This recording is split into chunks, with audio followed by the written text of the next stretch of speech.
Hello students and friends, today we are going to start chapter 3 understanding quadrilateral. So now let's start. तो सबसे पहले हम जानेंगे plane surface के बारे में। प्लेन सरफेस क्या होता है? A plane surface is a flat surface having two dimensions, length and breadth and no thickness. तो प्लेन सरफेस क्या होता है? इसमें लेंथ होती है, इस बोर्ड पर लेंथ है, एंड ब्रेथ होती है, इसमें थिकनेस नहीं होती है। जैसे कि ये पेपर है, इस पेपर में क्या है? लेंथ है, ब्रेथ है, बिल्कुल प्लेन है, ठीक है, इस पर हम लिख सकते हैं। तो ये क्या है? प्लेन सरफेस है, ठीक है।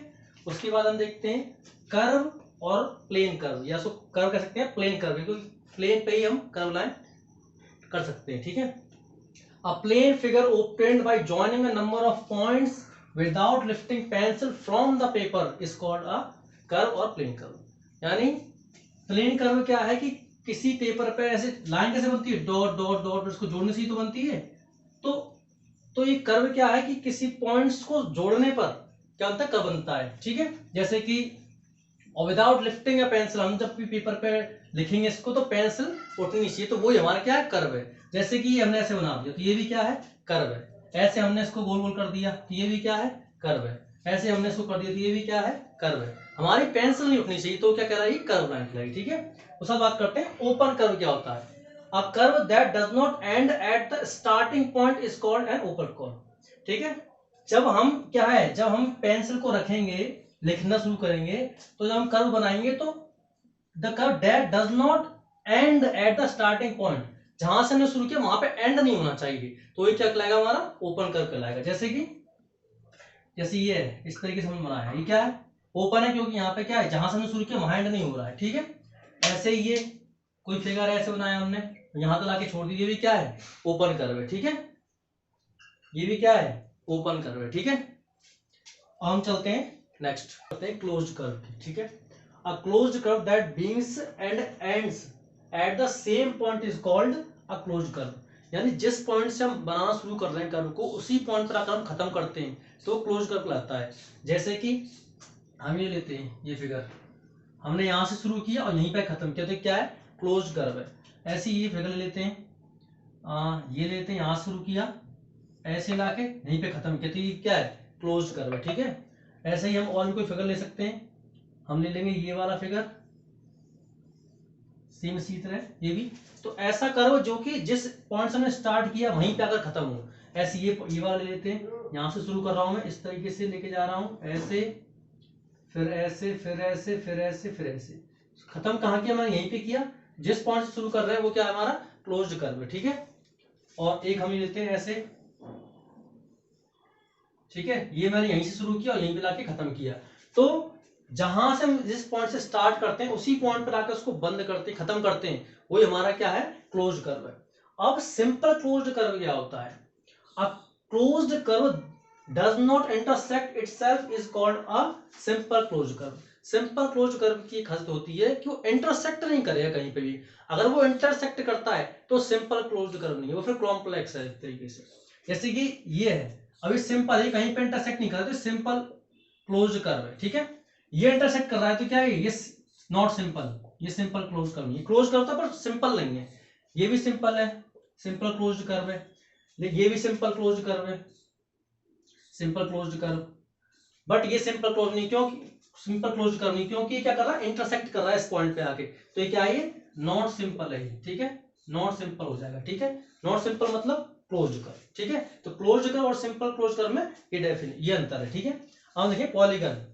तो पॉलीगन क्या होता है? अब simple closed curve made up of only line segment, line segment से बनेगा तो क्या कहलाएगा? हमारा पॉलीगन कहलाएगा। जैसे कि ट्राइंगल है, ये क्या है? लाइन सेगमेंट से बनता है, ठीक है, तो ये क्या है? पॉलीगन है। स्क्वायर है, ये भी क्या है? पॉलीगन है। रेक्टेंगल है, ये सब क्या है? पॉलीगन है, क्योंकि ये लाइन सेगमेंट से बनते हैं, ठीक है। लाइन सेगमेंट के इसकी फिक्स्ड डिस्टेंस, फिक्स्ड लेंथ होती है, ठीक है। अब सबसे जो पॉलीगन सबसे छोटा एक तरीके से पॉलीगन है वो क्या है? ट्राइंगल है। मिनिमम जो साइड्स चाहिए ट्राइंगल में, तीन साइड, इससे छोटा अगर दो साइड से कोई पॉलीगन बनेगा ही नहीं। मिनिमम तीन साइड्स तो हमें चाहिए, तीन साइड से बनेगा ट्राइंगल, यानी तो सबसे कम जरूरत होती है ट्राइंगल बनाने के लिए, तो ये भी क्या है? पॉलीगन है, ठीक है। उसके बाद ये पॉलीगन, स्क्वायर, रेक्टेंगल, ये सब क्या है? पॉलीगन है, ठीक है। अब हम देखेंगे आगे टाइप्स ऑफ पॉलीगन। पॉलीगन के टाइप्स कौन कौन से? अब टाइप्स ऑफ पॉलीगन में हम देखेंगे सबसे पहले कॉन्वेक्स पॉलीगन क्या है, ठीक है। अब polygon in which each angles is less than 180 is called convex polygon. जिसमें हर एंगल क्या होना चाहिए, 180 से कम होना चाहिए। जैसे कि ये वाला फिगर है, ये वाला फिगर है, इसमें हर एंगल क्या है, 180 से कम है, तो ये क्या है, ये कॉन्वेक्स मिरर, कॉन्वेक्स पॉलीगन है, सॉरी। अब ऐसे ये वाला ट्रेपीजियम, ये भी क्या है, कॉन्वेक्स पॉलीगन है। और कॉनकेव पॉलीगन क्या होंगे, अ polygon in which at least one angle is more than 180 is called a concave polygon. इसमें एक एंगल 180 से ज्यादा हुआ तो वो कॉनकेव पॉलीगन कहलाएगा। ठीक है, जैसे ये वाला फिगर है, इसमें ये एंगल क्या है, 180 से बड़ा है। ठीक है, तो क्या कहलाएगा, ये कॉनकेव पॉलीगन। ऐसे ही है, ये भी क्या है, 180 सीधा हो जाएगा, लेकिन क्या इससे ज्यादा बड़ा हो रहा है, तो ये क्या हो जाएगा, ये कॉनकेव पॉलीगन हो जाएगा। ठीक है, इसके डायगोनल्स क्या रहते हैं, या तो बाहर की तरफ बनते हैं इसके डायगोनल्स कॉनकेव पॉलीगन की, ये और खासियत होती है। और कॉनकेव पॉलीगन को याद रखने का एक तरीका ये है कि जब भी कॉनकेव पॉलीगन बनेगा तो उसमें तरीके से केव की तरह, गुफा की तरह बन रहा होगा, केव की तरह से, केव ऐसे गुफा में जाते हैं ना, तो ऐसे हम कॉनकेव पॉलीगन को हम याद रख सकते हैं, कॉनकेव पॉलीगन को। और कॉन्वेक्स पॉलीगन तो 180 से छोटा होगा हर एंगल। ठीक है, ठीक है। अब हम बात करते हैं कॉनकेव पॉलीगन, रेगुलर पॉलीगन की बात करते हैं। रेगुलर पॉलीगन क्या होता है, A polygon having all sides and all angles are equal is called a regular polygon। इसमें सारे एंगल्स और सारी साइड्स क्या होती हैं, इक्वल होते हैं। जैसे कि ट्राइंगल, जैसे कि स्क्वायर हमने बनाया यहाँ पे, ठीक है,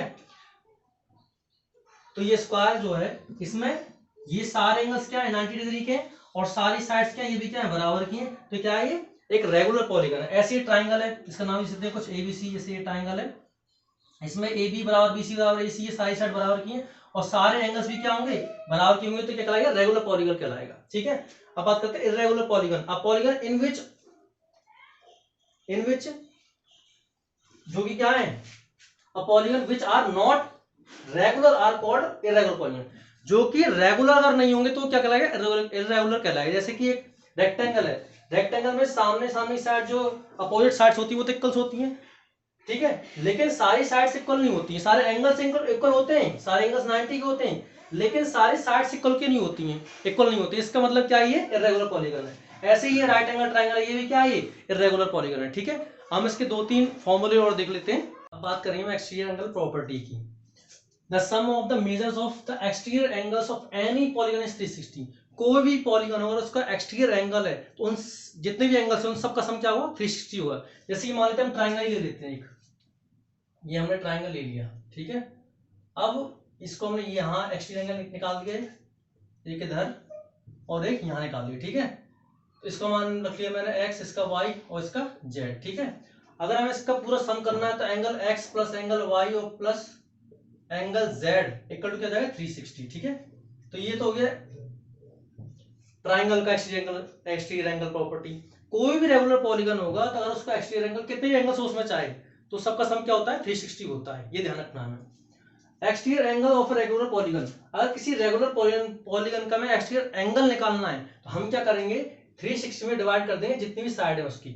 ठीक है, ऐसे इसकी 3 साइड है, अगर हमें निकालना हो, एंगल निकालना हो, तो हम क्या करेंगे, तो 360 में डिवाइड कर देंगे जितनी भी साइड्स हैं। ठीक है, और यदि हमें निकालना हो number of sides of a regular polygon, हमें ये पता करना है इसकी साइड्स कितनी है, तो 360 में जितने भी हमारे पास जो भी हमें एंगल दे रखा है, एक्सटीरियर एंगल दे रखा है एक, उसका हम क्या कर देंगे, डिवाइड कर देंगे, तो हमें क्या मिल जाएगा, हमें साइड्स मिल जाएगी। तो इंट्रोडक्शन का वीडियो हमारा खत्म हो चुका है और आई होप वीडियो आपको अच्छी लगी होगी।